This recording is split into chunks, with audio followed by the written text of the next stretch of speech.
আসসালামু আলাইকুম। এটেন বাংলা সংবাদে সবাইকে স্বাগত জানাচ্ছি। আমি নাজমুল হাসান। শুরুতেই বিআরবি কেবল সংবাদ শিরোনাম। প্রধান উপদেষ্টার কাছে সংবিধান, নির্বাচন, দুদক ও পুলিশ সংস্কার কমিশনের প্রতিবেদন, নতুন বাংলাদেশের স্বপ্ন ধারণ করে প্রস্তাবনা বাস্তবায়নের আশা ডক্টর ইউনূসের। মতৈক্যের ভিত্তিতেই সংস্কারসমূহ আইনে পরিণত হবে বললেন আসিফ নজরুল। ফেব্রুয়ারিতে রাজনৈতিক দলগুলোর সাথে আলোচনা, জানালেন রিজওয়ানা হাসান। মেয়াদ বাড়ল সব সংস্কার কমিশনের।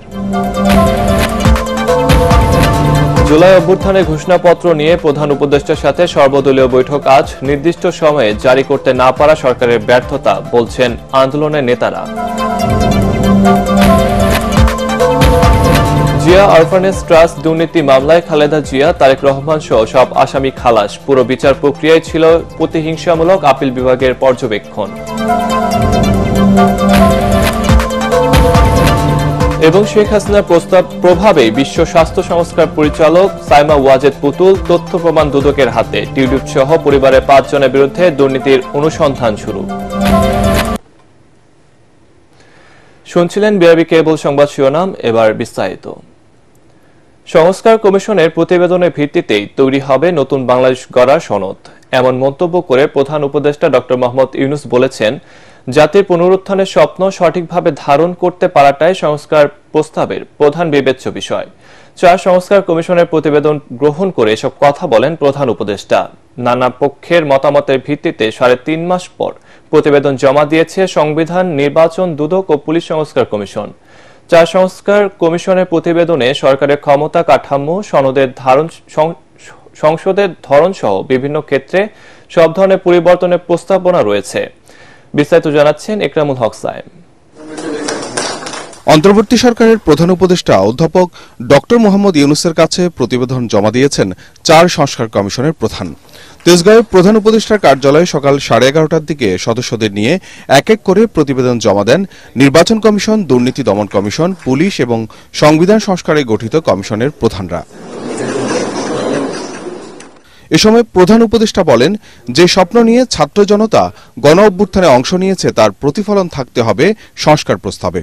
আজকে যে রিপোর্টগুলো আমরা হাতে নিলাম, ডেফিনেটলি এটা ইন্টেলেকচুয়াল একটা বড় এক্সারসাইজ দেশের জন্য, কিন্তু আজকের গুরুত্বটা ইন্টেলেকচুয়াল এক্সেলেন্সের জন্য। আমরা মানুষের মনোভাবকে, মানুষের স্বপ্নকে এর মধ্যে ধারণ করতে পেরেছি কিনা সেগুলোর মধ্যে অংশীজনদের সাথে আলোচনা করে ঐক্যমতের ভিত্তিতে সংস্কার প্রস্তাব বাস্তবায়নের কথা জানান ডক্টর মোহাম্মদ ইউনূস। মতৈক্য প্রতিষ্ঠার জন্য যেহেতু আপনারা তাদের পক্ষ থেকে স্বপ্ন দেখেছেন, কিভাবে তাদের স্বপ্ন আপনাদের স্বপ্ন একাকার হয়ে যাবে, তার মাধ্যমে আমরা যেটা গঠন করতে চাচ্ছি, যেটা উদ্দেশ্য করল, এটা গণ অভ্যুত্থানের একটা চার্টার তৈরি হয়।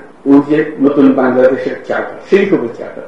সেই চার্টার মতৈক্যের ভিত্তিতে হবে, নির্বাচন হবে, সবকিছু হবে, কিন্তু চার্টার হয়ে যাবে জাতীয় কমিটমেন্ট। এটা কোন দলীয় কমিটমেন্ট না। আমরা আশা করছি সব দল এই চার্টারে সাইন অন করবে। ওই যে বললাম ঐক্যমত, যেটা তখন এটা আমাদের বাংলাদেশের বাংলাদেশ জাতি একটা সনদ, যে সনদ আমরা বুকে নিয়ে অগ্রসর হব। গত 5 আগস্ট রাজনৈতিক পট পরিবর্তনের পর রাষ্ট্র সংস্কারের দাবি ক্রমশ জোরালো হলে বিভিন্ন বিষয়ে সংস্কার কমিশন গঠন করেন প্রধান উপদেষ্টা। আমাদের পদ্ধতির পরিবর্তন দরকার, আমাদের প্রতিষ্ঠানের পরিবর্তন দরকার, আইনি কাঠামোতে পরিবর্তন দরকার। নির্বাচন কমিশনের ব্যাপারে সবচেয়ে গুরুত্বপূর্ণ সুপারিশ, নির্বাচন কমিশনের কে স্বাধীনভাবে কাজ করতে দেওয়া, তাদেরকে আরো শক্তিশালী করা এবং তাদের একই সাথে তারা যাতে অতীতের মতো যে নির্বাচন কমিশন আমাদের নির্বাচন ব্যবস্থাকে ধ্বংস করে দিয়েছে, পক্ষপাত দুষ্ট আচরণ করেছে, সেই রকম ব্যবস্থা যাতে সৃষ্টি না হয়। সংসদ সদস্যরাই তাদের দলের নেতা নেত্রীদেরকে এক ধরনের জবাবদিহিতার মধ্যে আনতে পারে, কারণ তারা তো প্রতিনিধি, মানুষ তো তাদের পাঠিয়েছে এই কারণে। সেটা যদি আমরা করতে পারি তাহলে একটা ছোট আকারের উচ্চ কক্ষ, পৃথিবীতে সর্বত্রই তাই, উচ্চ কক্ষ ছোটই হয়। ধরুন যদি নিম্নকক্ষ 400 জনের হয়, তাহলে ধরুন 100 জনের একটা হতে পারে, এরকম একটা বিবেচনা আছে। তো সেখানেও আবার বিভিন্ন রকম প্রতিনিধিত্ব নিশ্চিত করতে হবে, একটা পথ পদ্ধতি তৈরি করতে হবে যাতে সকলে অংশগ্রহণ করতে পারে। 3 মাসের বেশি সময় ধরে সাধারণ নাগরিক, রাজনৈতিক দল ও অন্যান্য অংশীজনদের কাছ থেকে মতামত সংগ্রহ করে কমিশনগুলো। ইকরামুল হক সায়েম, এটিএন বাংলা, ঢাকা। আগামী নির্বাচনের আগে জুলাই গণহত্যার বিচার কাজ সম্পন্ন হবে বলে জানিয়েছেন আইন উপদেষ্টা ডক্টর আসিফ নজরুল। রাজধানীতে এক ব্রিফিংয়ে তিনি আরো বলেন, রাজনৈতিক মতৈক্যের ভিত্তিতে সংস্কার হবে এবং তা পরবর্তী সময়ে আইন করা হবে। এ সময় উপদেষ্টা সৈয়দা রিজওয়ানা হাসান বলেন, 1 মাসের মধ্যে সংস্কারের রোডম্যাপ আর ফেব্রুয়ারির মাঝামাঝি রাজনৈতিক দলগুলোর সাথে আলোচনায় বসবে অন্তর্বর্তী সরকার। এ সময় সব সংস্কার কমিশনের মেয়াদ আরো 1 মাস বাড়ানো হয়েছে বলে জানানো হয়। আরো জানাচ্ছেন ইয়াসিন রানা। প্রধান উপদেষ্টার কাছে প্রতিবেদন জমা দিয়েছে 4টি সংস্কার কমিশন। এ বিষয়ে জানাতে রাজধানীর ফরেন সার্ভিস একাডেমিতে ব্রিফিং করে প্রেস উইং। এ সময় পরিবেশ উপদেষ্টা সৈয়দা রেজওয়ানা হাসান বলেন, সব সংস্কার কমিশনগুলোর মেয়াদ আরো 1 মাস বাড়ানো হয়েছে। আর সংস্কার ইস্যুতে আগামী মাসে রাজনৈতিক দলগুলোর সাথেও বসবেন তারা। একদিকে যেমন রাজনৈতিক দলগুলোরও কিছু দাবি আছে, অন্যদিকে জনগণেরও কিছু দাবি আছে। কোনগুলো নিয়ে আমরা তাৎক্ষণিকভাবে কাজ শুরু করব, রোড ম্যাপটা কি হবে, এইটা এই 1 মাসের মধ্যে আমরা একটা রোড ম্যাপ আপনাদেরকে দিতে সক্ষম হব বলে আমরা মনে করি। আনুষ্ঠানিক আলোচনাটা আমার ধারণা কমিশন প্রধানরা যখন একটা পর্যায়ে চলে আসবে, ফেব্রুয়ারি মাঝামাঝি জায়গায় আনুষ্ঠানিকভাবে শুরু করে দেওয়া হবে। সবার ঐকমত্যের ভিত্তিতে হওয়া সংস্কার প্রস্তাবগুলো নিয়ে আইন করার কথাও জানান উপদেষ্টারা। যখন পলিটিক্যাল কনসেনসাস চলে আসবে, আমরা আশা করি পলিটিক্যাল কনসেনসাস আসবে, তখন আর লেজিটিমেসি না থাকার কোনো প্রশ্ন থাকছে না। রাজনৈতিক দলের সাথে মতৈক্যের ভিত্তিতে যেই সংস্কার প্রস্তাবগুলোর ব্যাপারে ঐক্যমত হবে, সেইগুলির বিষয়ে আমরা আইন ও নীতি প্রণয়ন করব এবং বাস্তবায়নের চেষ্টা করব। জুলাই গণহত্যার বিচারে সরকার সর্বোচ্চ অগ্রাধিকার দিচ্ছে এবং মার্চ থেকে শুনানি শুরু হবে বলেও জানান আইন উপদেষ্টা। আপনাদের নিশ্চিতভাবে বলতে চাই, বিচারের কার্যক্রম অত্যন্ত সাবলীলভাবে চলছে।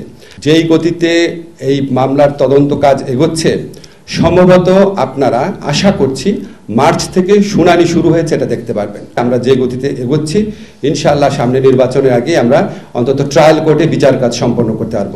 বিচারের পর রাজনৈতিক দল নিষিদ্ধের বিষয়ে সরকার সিদ্ধান্ত নেবে বলেও জানান আসিফ নজরুল। আমাদের রাজনৈতিক দল নিষিদ্ধ করার জন্য বাংলাদেশে বিভিন্ন আইন রয়েছে। আমরা বিচারিক প্রক্রিয়ার দিকে তাকিয়ে আছি।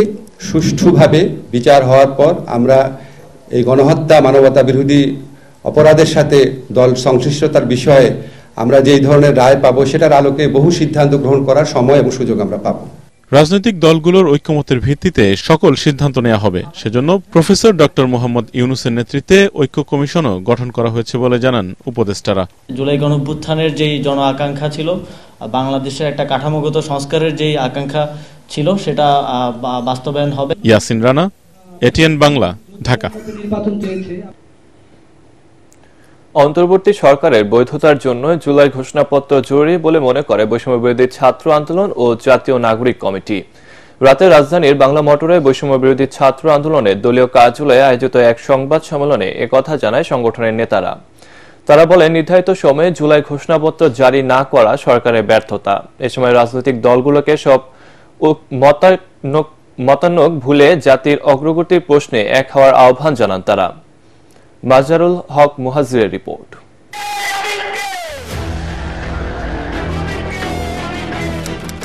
জুলাই ঘোষণাপত্র নিয়ে গেল বছরের 31 ডিসেম্বর 15 দিনের আলটিমেটাম দেয় বৈষম্য বিরোধী ছাত্র আন্দোলন।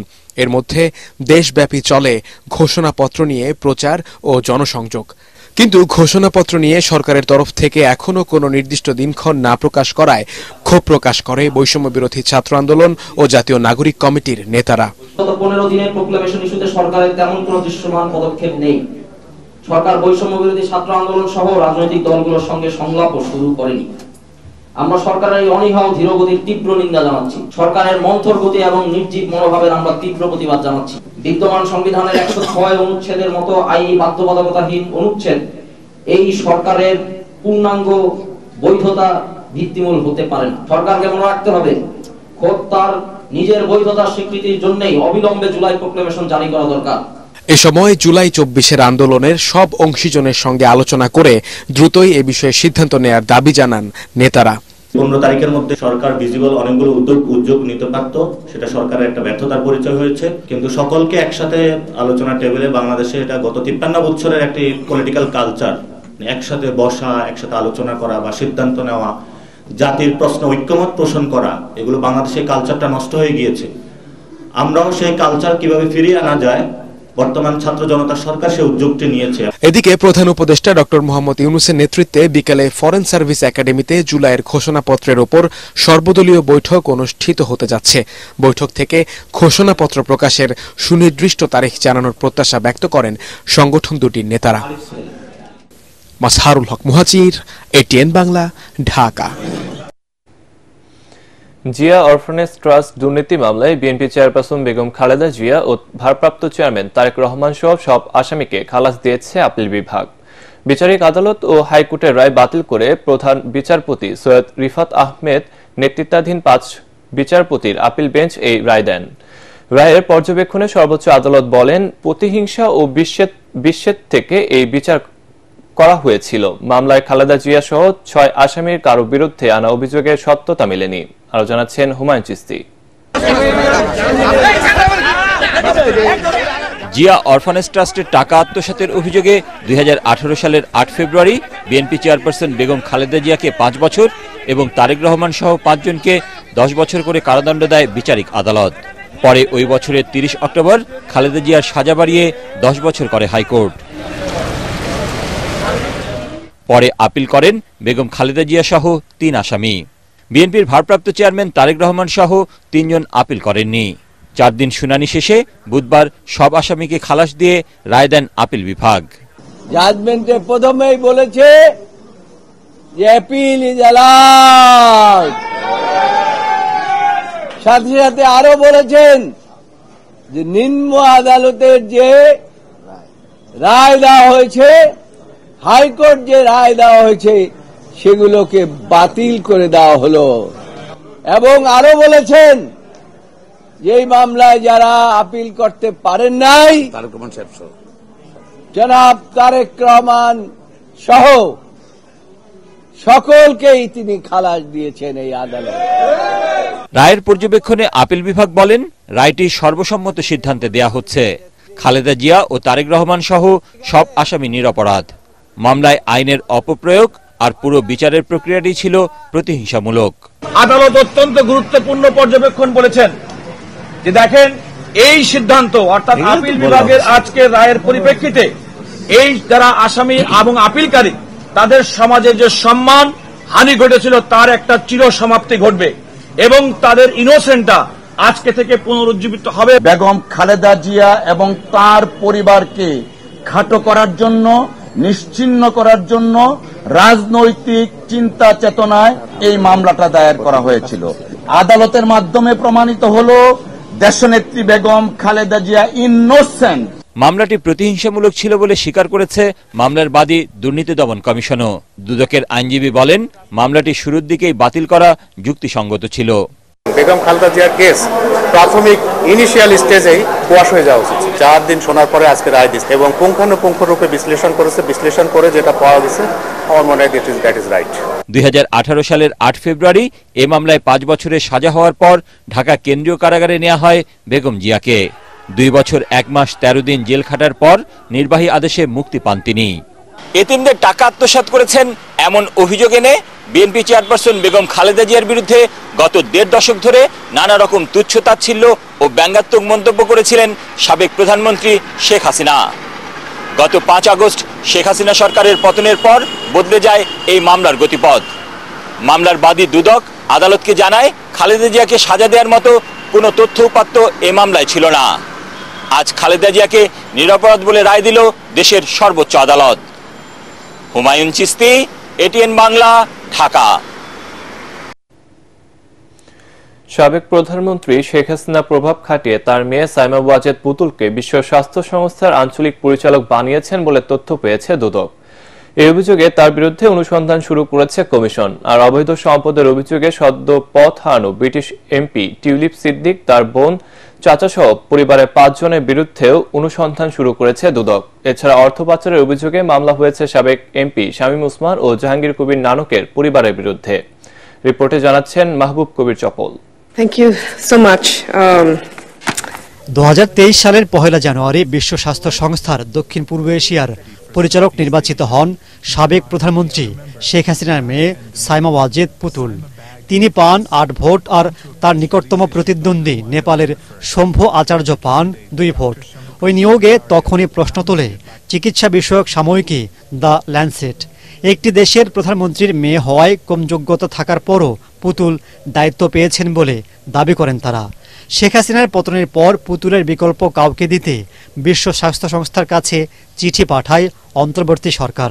এখন তার নিয়োগের বিষয়ে অনুসন্ধানের সিদ্ধান্ত নিল দুদক।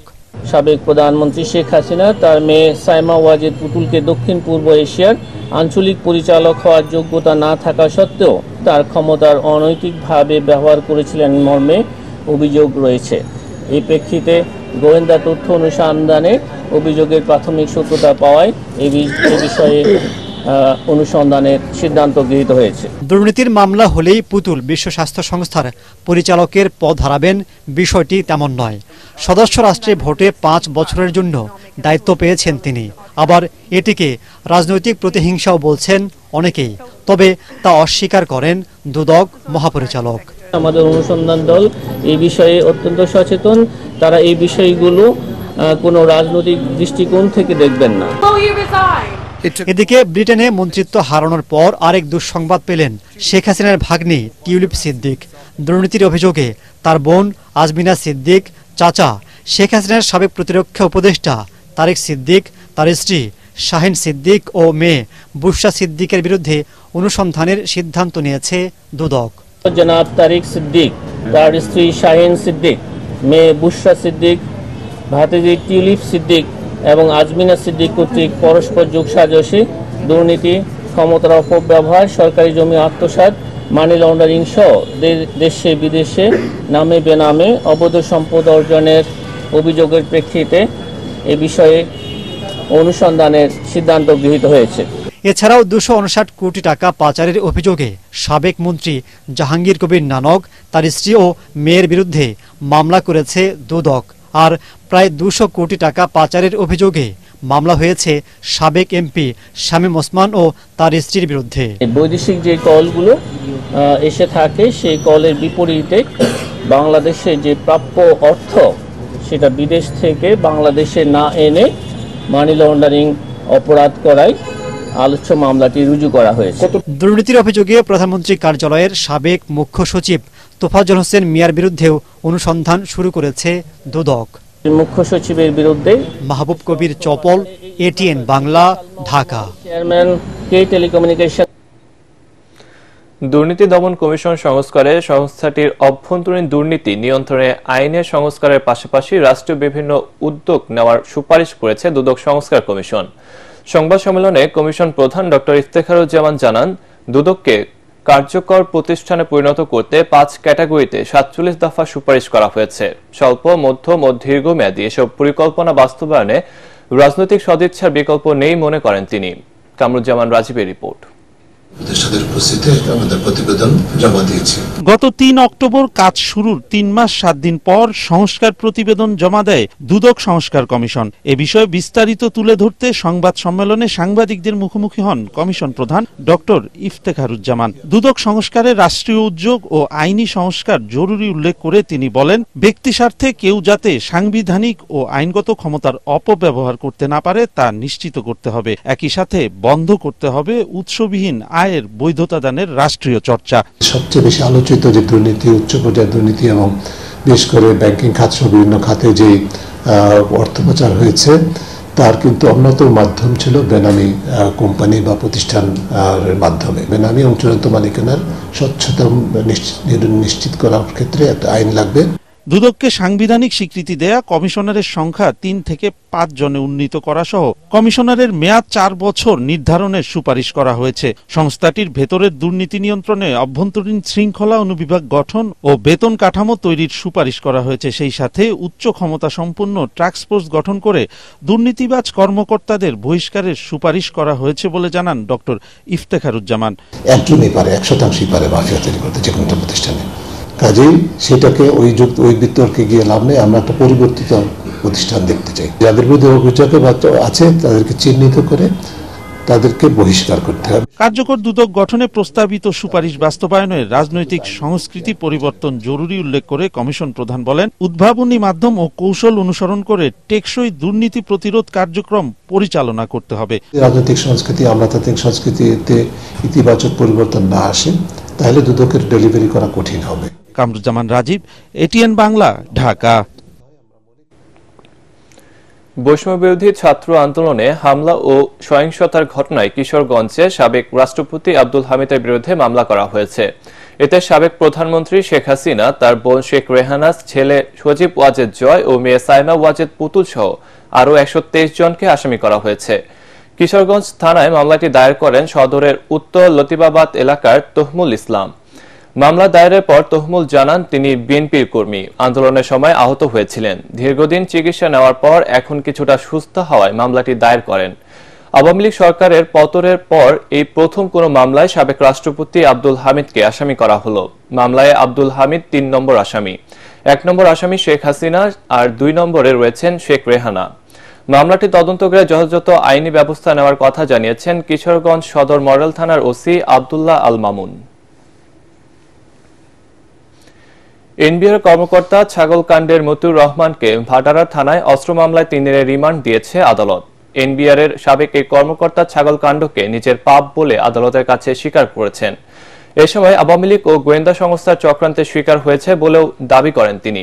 মঙ্গলবার স্ত্রীসহ বসুন্ধরা আবাসিক এলাকার একটি বাসা থেকে মতিউরকে গ্রেফতার করে গোয়েন্দা পুলিশ। এ সময় তার কাছ থেকে জব্দ করা হয় একটি শটগান ও 24 রাউন্ড গুলি। সে ঘটনায় রাজধানীর ভাটারা থানায় অস্ত্র মামলায় তার 10 দিনের রিমান্ড আবেদন করে পুলিশ। পরে আদালত তার 3 দিনের রিমান্ড মঞ্জুর করেন। অন্যদিকে দুদকের দায়ের করা মামলায় মতিউর রহমানের স্ত্রী লাইলা কানিজকে কারাগারে পাঠিয়ে আগামী রোববার তার রিমান্ড শুনানির দিন ধার্য করেছে আদালত। দেশের স্বার্থে যুক্তরাষ্ট্র, চীন ও ভারতের সঙ্গে বাংলাদেশ ভারসাম্যমূলক সম্পর্ক বজায় রাখতে চায় বলে মন্তব্য করেছেন পররাষ্ট্র উপদেষ্টা মোহাম্মদ তৌহিদ হোসেন। চীনে 3 দিনের সফর সংক্রান্ত বিষয় তুলে ধরতে এক ব্রিফিংয়ে তিনি বলেন, কাউকে অসন্তুষ্ট না করে বিশ্বের সঙ্গে সুসম্পর্ক বজায় রাখতে চায় অন্তর্বর্তী সরকার। এ সফরে চীনের সঙ্গে চলমান বিভিন্ন প্রকল্পের সুদের হার কমানো ও পরিশোধের সময় বাড়ানোর বিষয়েও আলাপ হবে বলে জানান উপদেষ্টা। বিস্তারিত জানাচ্ছেন সৈয়দ রিয়াজ। বাংলাদেশ অবশ্যই তার নিজের স্বার্থে সিদ্ধান্ত নেবে। সরকারের উচ্চ পর্যায়ের আমন্ত্রণে 3 দিনের রাষ্ট্রীয় সফরে 20 জানুয়ারি চীন যাচ্ছেন পররাষ্ট্র উপদেষ্টা তৌহিদ হোসেন। গাইডিং যে এমওইউটা সেটা মেয়াদ শেষ হয়ে গেছে, সেটা আমরা রিনিউ করব। উপদেষ্টা বলেন, দুদেশের স্বার্থ বিবেচনায় সম্পর্ক এগিয়ে নেয়ার পক্ষে বাংলাদেশ। সম্পর্ক তো একটা বহমান জিনিস, এটাকে পারস্পরিক চাওয়া পাওয়ার হিসাবে একটু একটু পরিবর্তন সবসময়ই হয়। তো হবে, আমরা সেই অনুযায়ী তখন আমাদের যে পদক্ষেপ নেওয়া সেই পদক্ষেপ নেব এবং আমরা নিতে পারবো বলে আমি বিশ্বাস করি। মিয়ানমারের সঙ্গে চীনের সুসম্পর্কের জেদ ধরে রোহিঙ্গা ইস্যুতে দেশটির সহযোগিতা চাওয়ার কথাও জানান উপদেষ্টা। একটা সংঘাতময় পরিবেশে তারা যেতে আগ্রহী হবে না এবং তাদেরকে আপনি জোর করে পাঠাতে পারবেন না। তাদেরকে পরিবেশটা এমন সৃষ্টি করতে হবে যেন তারা সেখানে ফিরে যায়। আমরা সেই পরিবেশ সৃষ্টিতে চীনের সহায়তা চাবো। কূটনৈতিক সম্পর্কের টানাপোড়েন নিয়ে উপদেষ্টা জানান, যুক্তরাষ্ট্র, ভারত ও চীনের সঙ্গে সুসম্পর্ক বজায় রাখা হবে। ভারত, চীন এবং মার্কিন যুক্তরাষ্ট্র 3টি দেশের সাথে সম্পর্ক আমাদের জন্য গুরুত্বপূর্ণ এবং আমরা অবশ্যই একটা ব্যালেন্স রিলেশন মেনটেন করব। আমরা কাউকেই অসন্তুষ্ট করতে চাই না, কিন্তু আমাদের নিজেদের স্বার্থ রক্ষা করে আমরা তাদের সাথে ভালো সম্পর্ক বজায় রাখব। সীমান্তে কাঁটাতারের বেড়া নিয়ে ভারতের সাথে যে সমস্যার সৃষ্টি হয়েছে তা নতুন নয় জানিয়ে উপদেষ্টা বলেন, ক্ষেত্রবিশেষ ভারতকে কিছু জায়গায় ছাড় দেয়া যেতে পারে, কিন্তু তা হতে হবে পারস্পরিক সমঝোতার ভিত্তিতে। যেখানে প্রয়োজন সেখানে ছোটখাটো ব্যক্তিত্ব করা যেতেই পারে, তবে ইন জেনারেল আমরা সেই নীতিতেই অভিযোগ থাকছি। আপনাদেরকে ধন্যবাদ। সৈয়দ রিয়াজ, এটিএন বাংলা, ঢাকা। ধীরে ধীরে দর্শনার্থী বাড়ছে ঢাকা আন্তর্জাতিক বাণিজ্য মেলায়, বেচাকেনা বাড়ছে সমান তালে। এদিকে ক্রেতা আকর্ষণে বিভিন্ন পণ্যে মূল্য ছাড় দিচ্ছে যমুনা, ওয়ালটন, বিএমটিএফ লিমিটেড সহ বিভিন্ন প্রতিষ্ঠান। ঐশী গোস্বামী প্রমার রিপোর্ট। 29তম ঢাকা আন্তর্জাতিক বাণিজ্য মেলার প্রথম কয়েকদিন তেমন বেচাকেনা না থাকলেও এখন পুরোপুরি জমে উঠেছে মেলার আমেজ। এদিকে ক্রেতাদের দৃষ্টি আকর্ষণে যমুনা ইলেকট্রনিক্সের প্যাভিলিয়নে থাকছে টিভি, ফ্রিজ, ওয়াশিং মেশিন সহ অত্যাধুনিক সব ইলেকট্রনিক্স পণ্যের সমাহার। সেই প্রতিটি পণ্যেই থাকছে বিশেষ মূল্যছাড়। Motorcycle, TV, fridge, home appliance, air conditioner এবং লটস অফ গুডস আমরা এখানে করছি। ক্ষেত্র বিশেষে 10 থেকে 25% পর্যন্ত আমরা এখানে ডিসকাউন্ট ঘোষণা করেছি। দেশীয় ইলেকট্রনিক্স ব্র্যান্ড ওয়ালটনেও দেখা মিলেছে দৃষ্টিনন্দন সব পণ্যের।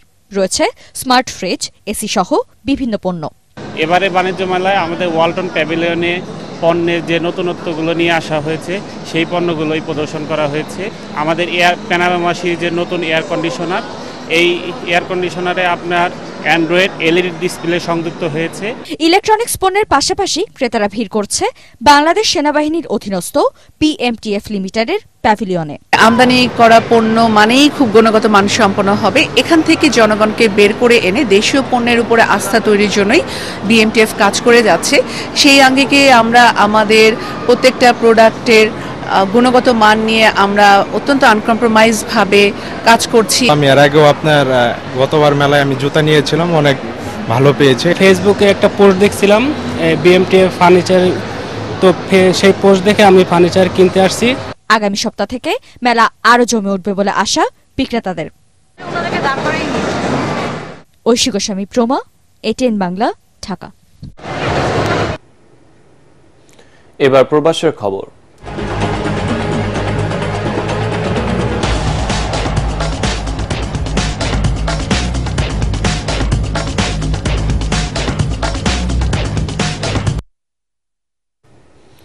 পয়লা ফেব্রুয়ারি থেকে সৌদি আরব ভ্রমণকারীদের মেনিনজাইটিসের টিকা বাধ্যতামূলক করেছে দেশটির সরকার।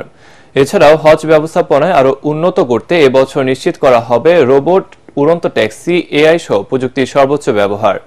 জেদ্দায় হজ ও উমরা এক্সিবিশনের উদ্বোধনী অনুষ্ঠানে উঠে এসেছে এসব তথ্য। সৌদি প্রতিনিধি সাজিদুল ইসলামের পাঠানো প্রতিবেদন জানাচ্ছেন জাহিদুল আলম। জেদ্দায় শুরু হয়েছে 3 দিন ব্যাপী হজ ও ওমরা মেলা।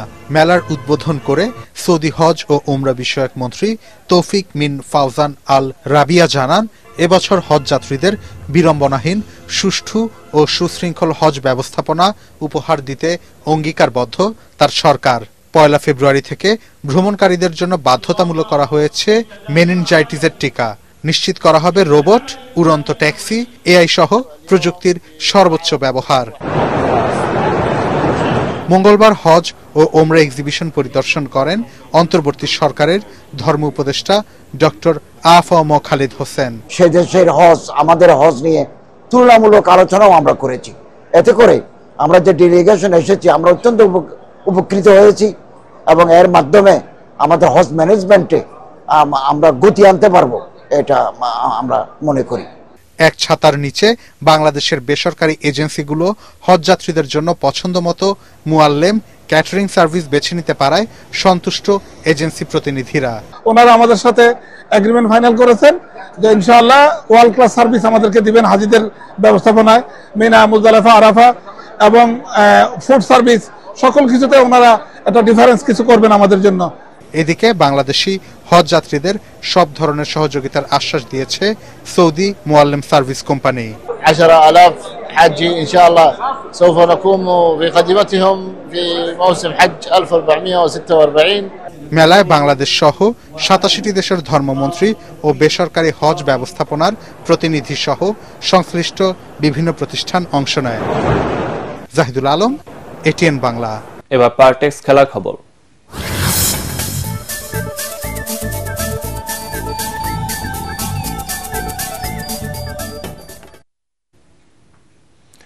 বন্ধননগরীতে আজ মাঠে গড়াচ্ছে BPL এর চট্টগ্রাম পর্বের খেলা। ক্রিকেট প্রেমীরা মুখিয়ে আছেন মাঠে বসে প্রিয় দলের খেলা দেখার জন্য, তাই টিকেটের জন্য দীর্ঘ লাইনে দাঁড়িয়ে অপেক্ষা তাদের। টিকেটে এবার ভ্যাট যোগ করায় ক্ষোভ জানিয়েছে তারা। অন্যদিকে অনুশীলনে ঘাম ঝরিয়েছে করেছে ফরচুন বরিশাল, ঢাকা ক্যাপিটালস ও খুলনা টাইগার্সের খেলোয়াড়রা।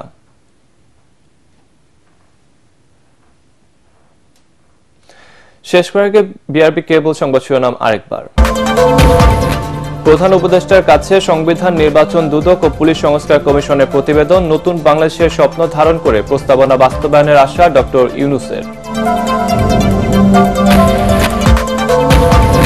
মতৈক্যের ভিত্তিতে সংস্কার সমূহ আইনে পরিণত হবে বললেন আসিফ নজরুল। ফেব্রুয়ারিতে রাজনৈতিক দলগুলোর সাথে আলোচনা, জানালেন রিজওয়ানা হাসান। মেয়াদ বাড়ল সব সংস্কার কমিশনের। জুলাই অভ্যুত্থানের ঘোষণাপত্র নিয়ে প্রধান উপদেষ্টার সাথে সর্বদলীয় বৈঠক আজ। নির্দিষ্ট সময়ে জারি করতে না পারা সরকারের ব্যর্থতা বলছেন আন্দোলনের নেতারা। জিয়া অরফানেজ ট্রাস্ট দুর্নীতি মামলায় খালেদা জিয়া, তারেক রহমান সহ সব আসামি খালাস। পুরো বিচার প্রক্রিয়ায় ছিল প্রতিহিংসামূলক আপিল বিভাগের পর্যবেক্ষণ। এবং শেখ হাসিনার প্রভাবে বিশ্ব স্বাস্থ্য সংস্থার পরিচালক সাইমা ওয়াজেদ পুতুল, তথ্য প্রমাণ দুদকের হাতে। টিউলিপ সহ পরিবারের 5 জনের বিরুদ্ধে দুর্নীতির অনুসন্ধান শুরু। দর্শক, পরবর্তী সংবাদ দেখার আমন্ত্রণ জানিয়ে এখনকার মতো শেষ করছি। এটেন বাংলা সংবাদ ইউটিউবে দেখতে ব্রাউজ করুন youtube/ATN বাংলা নিউজ।